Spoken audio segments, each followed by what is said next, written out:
Negara Palestina, tanah yang suci, tanah yang disebutkan oleh Nabi sebagai tempat berkumpul dan dikumpulkannya umat manusia pada hari mahsyar. Nabi SAW bersabda, "Hahuna tuhsyarun, hahuna tuhsyarun, hahuna tuhsyarun, rukuban wa musyatan wa ala wujuhikum." Di tempat inilah kalian akan dikumpulkan. Di tempat inilah kalian akan dikumpulkan. Di tempat inilah kalian akan dikumpulkan dengan berkendaraan, berjalan dan dengan diseret di atas wajah-wajah kalian. Yahya bin Abi Bukhair al-Kirmani rahimahullah berkata, lalu Nabi memberikan isyarat ke arah Syam, kemudian berkata, "Kesinilah kalian akan dikumpulkan." Palestina juga ialah tempat kaum muslimin di bawah pimpinan Nabi Isa alaihissalam akan membunuh Dajjal dan para pengikutnya. Tempat itu bernama Lut, salah satu kota penting di Palestina sejak pasukan Khalid bin Walid berhasil menduduki kota tersebut. Palestina juga ialah negeri yang secara khusus Nabi SAW berdoa untuknya. Allahumma barik lana fi Syamina, Allahumma barik lana fi Yamanina. Ya Allah, limpahkanlah keberkahan untuk Syam kami. Ya Allah, limpahkanlah keberkahan untuk Yaman kami. Jemaah Jumat yang dirahmati oleh Allah, bahkan lebih dari itu, banyak para sahabat Nabi memilih tinggal dan berkiprah di tanah penuh kemuliaan tersebut. Di antaranya Ubadah bin Samit, Shaddad ibnu Aus, Usama bin Zaid ibnu Harisa, Wasilah ibnu al-Asqa, Dihya al-Kalbi, Aus ibnu Samit, Mas'ud bin Aus, dan masih banyak lagi radhiyallahu anhum ajma'in. Di tanah penuh kemuliaan itu juga lahir ribuan ulama berkiprah dan menyinari bumi dengan keilmuan mereka. Di antara mereka ada Malik bin Dinar, Sufyan al-Thawri, Ibnu Shihab al-Zuhri, Imam Asy-Syafi'i, dan selainnya. Jemaah Jumat yang dirahmati oleh Allah, demi negeri inilah dari masa ke masa kaum muslimin tidak pernah melupakannya. Demi negeri inilah pengorbanan dan upaya besar dilakukan agar tetap terjaga kesuciannya.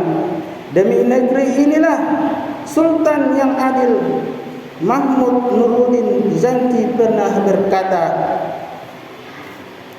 "Astahyi minallahi an atabassama wa baitul maqdisi fil asri." Saya malu kepada Allah untuk tersenyum sedang Baitul Maqdis masih terjajah. Demi negeri inilah Salahuddin Al-Ayyubi mengangkat kepalanya dan menyiapkan perlengkapannya untuk membebaskan tanah Al-Aqsa, dan Allah pun membukakan jalan itu untuknya. Dan demi negeri inilah Saifuddin Al-Qutus pernah berseru, dan seruannya sangat terkenal hingga zaman ini. Ia berkata, "Kemanakah umat Islam itu?" Dan demi Palestina juga, Abdul Hamid II, Sultan ke-34 Turki Utsmani berkata dengan lantang, La aqdiru an abi'a walau qadaman wahidan min Filistin." Saya tidak bisa menjual walau itu seukuran satu langkah kaki dari tanah Palestina.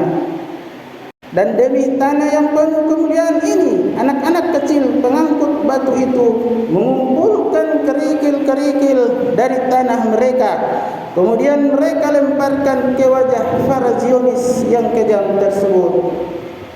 Ya, wahai tanah yang penuh kemuliaan, karenamu mereka semua bangkit untuk melindungimu. Jemaah Jumat yang dirahmati oleh Allah, hari ini jika menengok keadaan saudara-saudara kita di Al-Aqsa dan Gaza, mereka telah dibantai habis-habisan. Anak-anak dan para wanita yang tak bersalah pun menjadi korban kebiadaban mereka.